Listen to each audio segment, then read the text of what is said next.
الحمد لله نحمده ونستعينه ونستغفره ونؤمن به ونتوكل عليه ونعوذ بالله من شرور أنفسنا من يهده الله فلا مضل له ومن يضلله فلا هادي له ونشهد أن لا إله إلا الله وحده لا شريك له ونشهد أن سيدنا وسندنا ومولانا محمدا عبده ورسوله أما بعد فأعوذ بالله من الشيطان الرجيم بسم الله الرحمن الرحيم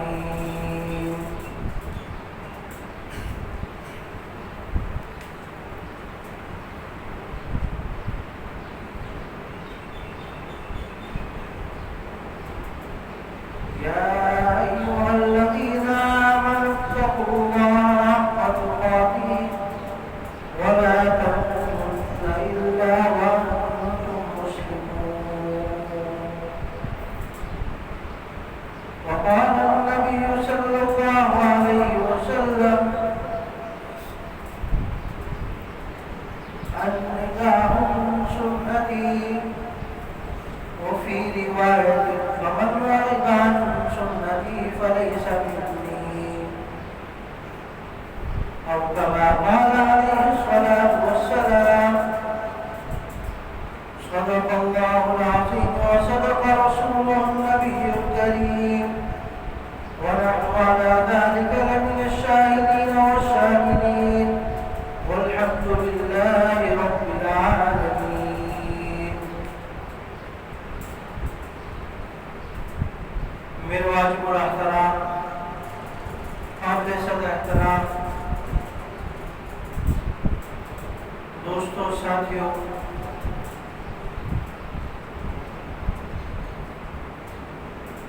اللہ رب العزت نے جب اس عالم کو وجود بخشا تو اس عالم میں رہنے والوں کے لیے کچھ قوانین اور ضابطے بھی بنائے کہ ان قوانین اور ضابطوں کے مطابق اگر تم زندگی گزارو گے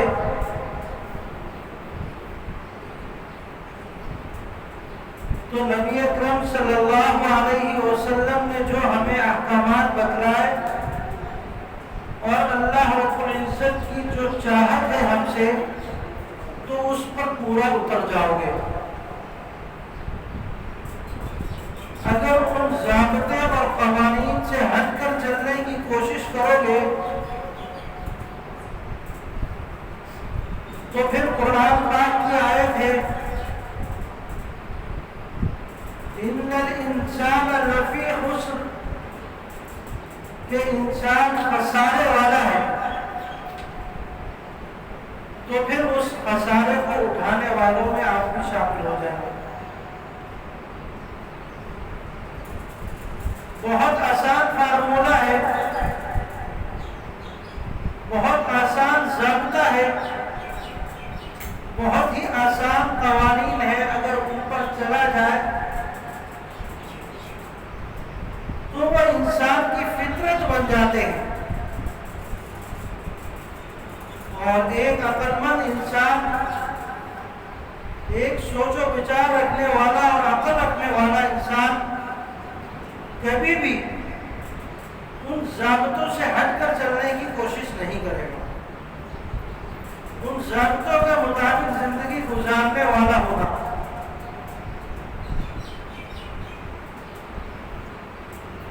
اور وہ کیسے ہوگا؟ عقل سلیم اس کے اندر کیسے آئے گی؟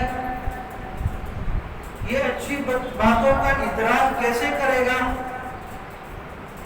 اس کے لیے اللہ رب العزت نے جو قوانین بتائے ہیں، ان قوانین کو، ان قوانین کے جاننے والوں سے پتہ کرے گا۔ اور موجودہ دور میں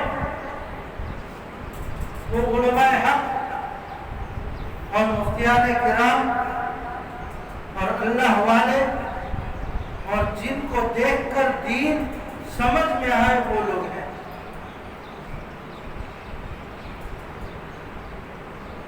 یہ میں کیوں کہہ رہا ہوں کہ دین سمجھ میں آئے؟ کیونکہ موجودہ زمانے میں بھی کئی ایسے لوگ ہیں جن کو معلومات تو بہت زیادہ ہے، جانکاری تو وہ بہت زیادہ رکھتے ہیں، یہاں تک کہ قرآن و حدیث کے ترجمے تک ان کو واقف ہیں اور ان کی تشریحات سے بھی واقف ہیں اور سرچ کے میدان میں بھی بہت زیادہ آگے بڑھے ہوئے ہیں، لیکن دین کی سمجھ نہیں۔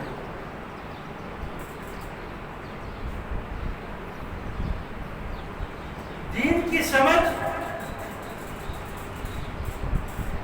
وہ اس صورت میں ہمیں سامنے نظر آئے گی کہ جب اس کے 6 فٹ کے بدن پر ہمیں دین نظر آئے۔ اگر وہ دین کی باتیں بہت کر رہا ہے لیکن اس کے اپنے بدن کے اوپر دین نہیں ہے تو اس کا مطلب ہے کہ اللہ رب العزت نے اس کو دین تو دے دیا لیکن عملی میدان میں وہ پیچھے ہے، تو لہذا وہ ہمارا مقتدا اور رہنما نہیں بن سکتا۔ اس کو معلومات تو ہے، وہ اپنی حد تک ٹھیک ہے، لیکن اس کی معلومات سے ہم فائدہ نہیں اٹھا سکتے۔ وہ ہمارے لیے کوئی رہنما کے طور پر نہیں ہے، مقتدا کے طور پر نہیں ہے، ایک فقیہ کے طور پر نہیں ہے جس سے ہم اپنے مسئلے مسائل پوچھ سکیں۔ تو میں عرض کر رہا تھا کہ اللہ رب العزت نے جب اس عالم کو وجود بخشا تو اس عالم کے ضابطے اور قوانین بھی بنائے، تو ان قوانین اور ضابطوں کے لیے ہمیں رہنمائی کہاں سے ملے گی؟ اللہ والوں سے، اللہ کے قریب لوگوں سے، دین سمجھنے والوں سے، جن کو اللہ رب العزت نے بصیرت دی ہے، دین کا علم دیا ہے، ان کے پاس ہمیں جا کر شرف تلمذ حاصل کرنا پڑے گا جس سے ہم دین کے بارے میں رہنمائی حاصل کر سکتے ہیں۔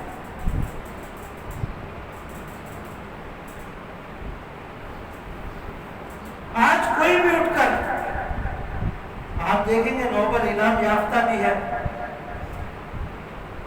لیکن دین میں ان کی کوئی اہمیت نہیں، اسلام میں ان کی کوئی اہمیت نہیں ہے۔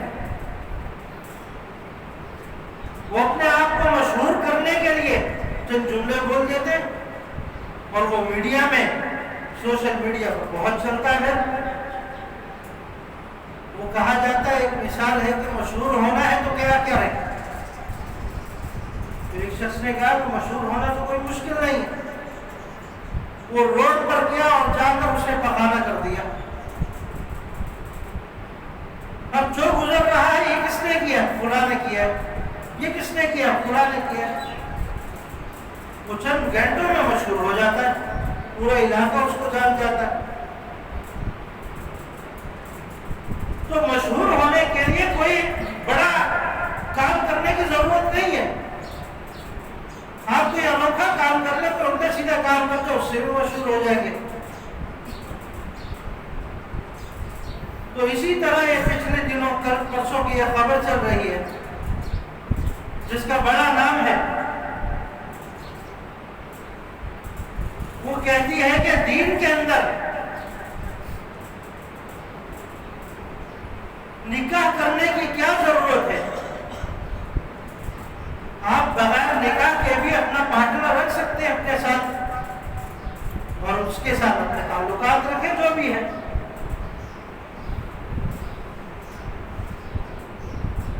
یعنی اعتراض کیا جا رہا ہے کہ اللہ رب العزت نے جو قانون اور ضابطے بنا دیے ہیں ان کے مطابق چلنے کی ضرورت ہی نہیں ہے، نبی اکرم صلی اللہ علیہ وسلم نے جو 11 مرتبہ نکاح کر کے ہمیں ایک رستہ دکھایا کہ اس کے مطابق چلو گے تو تمہارا دین سلامت رہے گا، تمہاری نسل سلامت رہے گی، تمہارا نسب سلامت رہے گا۔ جس کا منہ سیدھا نہیں ہے باتیں کر رہے ہیں۔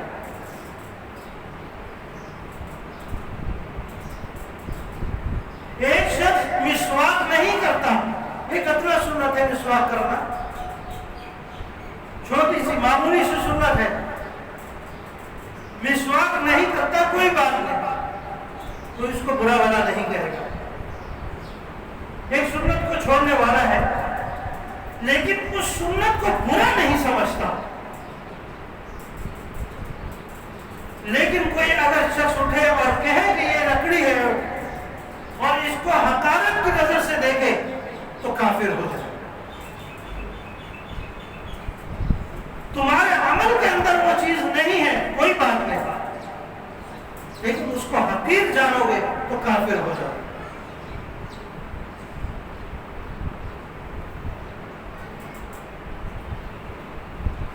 بھائی یہ ضابطے تو مسلمانوں کے لیے بنائے گئے ہیں، جو اسلام میں مکمل داخل ہوگا یہ ضابطے ان کے لیے ہیں کہ نکاح کرو اور اپنی نسل کو آگے بڑھاؤ، تاکہ بروز قیامت تمہارے بچوں کی تعداد کو دیکھ کر میں تم پر فخر کروں۔ نبی اکرم صلی اللہ علیہ وسلم کی حدیث، آج تم نکاح کرو تمہارے بچوں کی کثرت ہوگی، بروز قیامت میں اس شخص پر فخر کروں گا کہ اس نے میری امت میں اضافہ کیا۔ آج اسی کے دن پر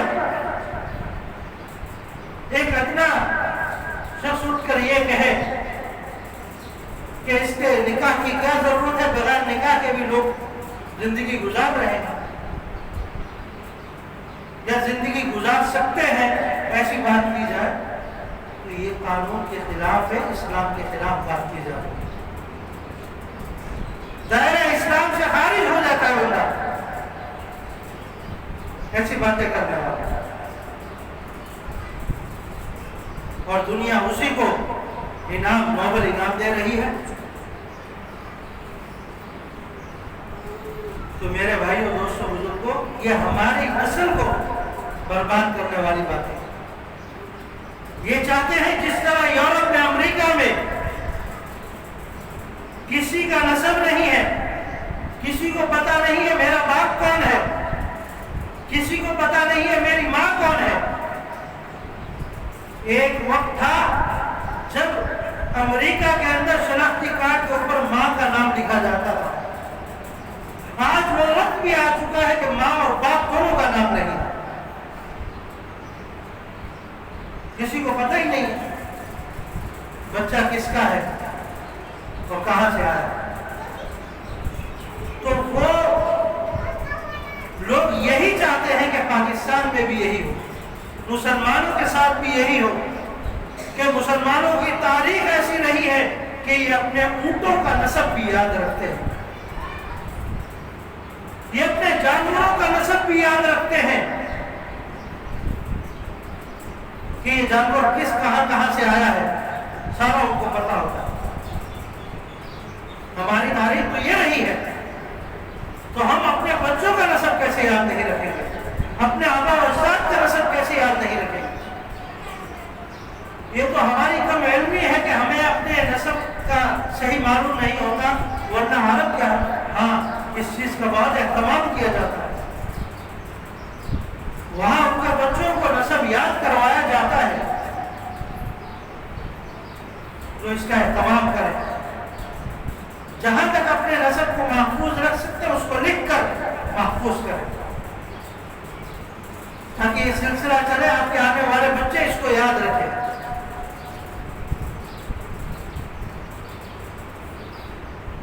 سب سے بڑی علامت ہے آپ کے حلالی ہونے پر آپ کا نسب محفوظ ہے، اور دشمن یہی چاہتا ہے آج آپ کا نسب ختم ہو جائے، بات بیٹوں کی ایک جو سلسلہ چلا آ رہا ہے وہ نسبت ختم ہو جائے. پھر اسی طرح ہوگا کہ باپ اپنا کما رہا ہوگا اور بیٹا اپنا کما رہا ہوگا. باپ کو بیٹے کی پرواہ نہیں ہوگی, بیٹے کو باپ کی پرواہ نہیں ہوگی جب نسب ختم ہو جائے.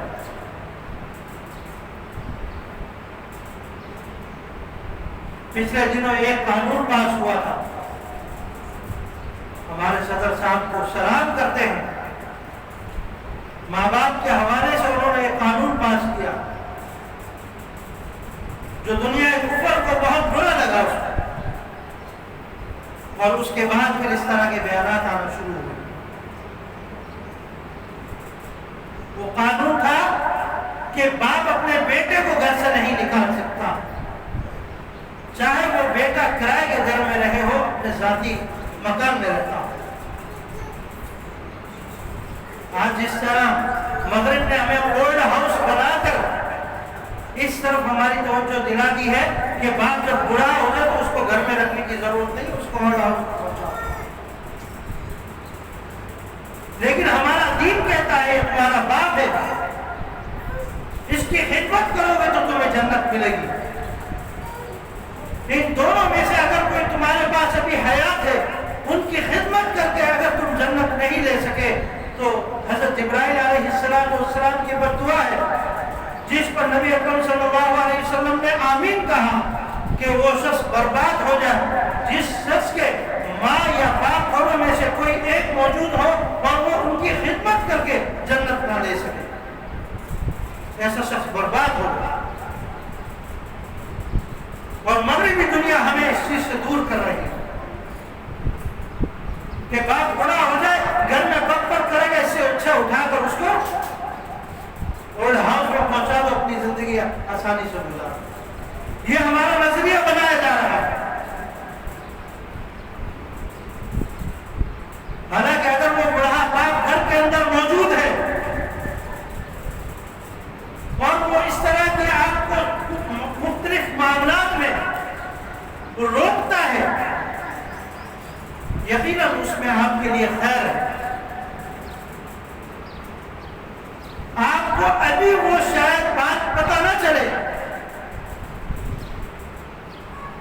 یا ممکن ہے کہ وہ اپنے ذوق کی وجہ سے کوئی ایسی بات کر رہا ہو جو فی الحقیقت آپ کو نظر آ رہی ہے وہ صحیح نہیں, لیکن بدتمیزی کرنے کا اختیار آپ کو نہیں, اس کو اولڈ ہاؤس میں چھوڑنے کا اختیار آپ کو نہیں ہے, اس کو گھر سے نکالنے کا اختیار آپ کو نہیں ہے.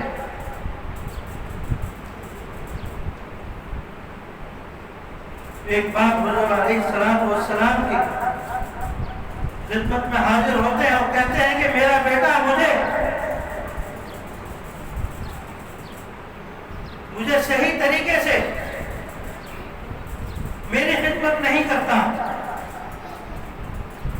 اور کہتا ہے کہ یہ تو میرا مال ہے, اپنا مال خود کماؤ, اس طرح کی باتیں کرتا ہے. نبی اکرم صلی اللہ علیہ وسلم نے ان کے بیٹے کو بلایا کہ تمہارے والد مجھ سے شکایت کر رہے ہیں, کیا یہ اسی طرح ہے؟ بیٹے نے کہا بالکل, میں اپنی گزارا نہیں کر سکتا اس وجہ سے میں اپنے باپ سے کہتا ہوں. حضور علیہ السلام نے ایک جملہ فرمایا, انت ومالک لیبیک, انت ومالک لیبیک, کہ تو اور تیرا مال سارا کا سارا تیرے باپ کا ہے, تیرا کچھ بھی نہیں ہے, یہ سارا کا سارا تیرے باپ کا ہے. اگر تو کہتا ہے کہ میں نے اپنے بازو سے کمایا ہوا مال ہے, پھر بھی یہ تیرے باپ کا ہے. یہ تیرے باپ کا احسان ہے کہ اس کی وجہ سے تو دنیا میں آنے والا ہو. اس نے تیری پرورش کی, آج تجھے پانی دے دے کر ایک تمام درخت بنایا اور تو پھر کہتا ہے کہ یہ میرا مال ہے. اس وقت کو یاد کر جب تو چھوٹا سا تھا,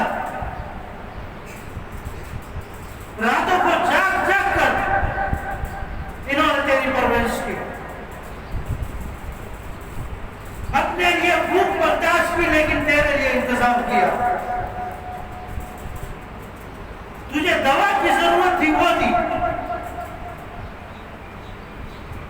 تیرے علاج کی ضرورت تھی تیرے علاج کی ضرورت پوری کی.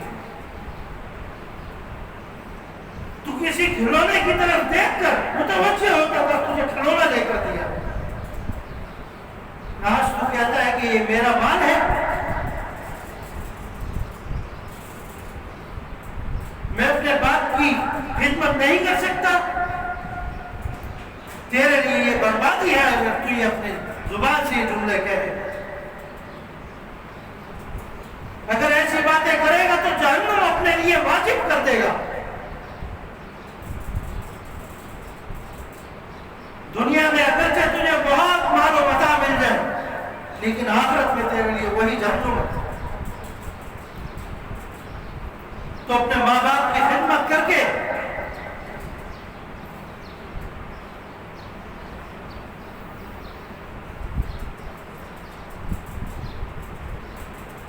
اپنے ماں باپ کی خدمت کر کے جنت حاصل کر لو میرے بھائیوں. آج کفر ہمیں یہی چاہتا ہے کہ ہمارے خاندان کے اندر جو فیملی سسٹم ہے, جو خاندانی نظام ہے, یہ ختم ہو جائے, تاکہ باپ بیٹے کی جو محبت ہے آپس میں وہ ختم ہو جائے, ماں بیٹے کی جو محبت ہے وہ ختم ہو جائے, بہن بھائیوں کا جو پیار ہے وہ ختم ہو جائے, آپس کے جو رشتے ہیں وہ ختم ہو جائے. جب یہ ہمارا خاندانی نظام ختم ہو جائے گا تو ہمیں دنیا سے ختم ہونے میں دیر نہیں لگے. ہم دنیا سے خود مٹ جائیں گے جب ہمارا خاندان مٹ چکا ہوگا. آج اسی کے لیے باتیں کی جاتی ہیں کہ نکاح کرنے کی ضرورت ہی نہیں ہے, اپنا پارٹنر خود رکھ لو, جہاں دل کرے. اس ضابطے کے مطابق سائن کرنے کی ضرورت نہیں ہے نکاح نامے پر.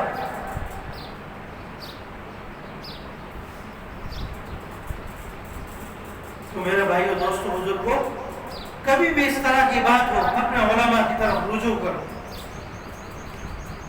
اللہ والوں کی طرف رجوع کرو کہ اس طرح بات کی گئی ہے, کیا یہ ٹھیک ہے یا غلط ہے. آج فتنے کا دور ہے, ہمیں پتہ نہیں چلے گا. آپ سمجھیں گے ماشاءاللہ وہ بہت معلومات رکھنے والا شخص ہے, لیکن اللہ رب العزت کے ہاں اس کی کوئی قدر و قیمت نہیں ہوگی, کوئی اہمیت نہیں ہوگی اس کی.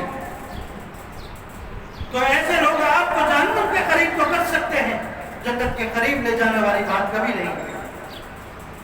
اور بعض دفعہ آپ کو حالات اور واقعات کی وجہ سے ان کی وہ باتیں اچھی بھی لگے گی. کیوں, آپ کی طبیعت کے اندر کچھ ان کا آ چکا ہوگا تو وہ باتیں اچھی بھی لگے گی. تو اللہ والوں سے, اللہ والے علماء کرام سے جب تک رابطہ نہیں ہوگا, جب تک ان کے ساتھ مناسبت نہیں ہوگی, اپنے مسائل کو ان کے سامنے نہیں رکھیں گے, تو اس وقت تک اپنے آپ کو ان سے بچانا, اس طرح کے پروپیگنڈوں سے بچانا ذرا مشکل ہوگا. اللہ رب العزت ہمیں آنے والے فتنوں سے اور اس طرح کے فتنوں کو سمجھ کر اپنی زندگی گزارنے والا بنائے, اور علماء کرام اور مفتیان کرام کی سرپرستی میں, اللہ والوں کی سرپرستی میں اپنی زندگی گزارنے والا بنائے. وما علینا الا البلاغ.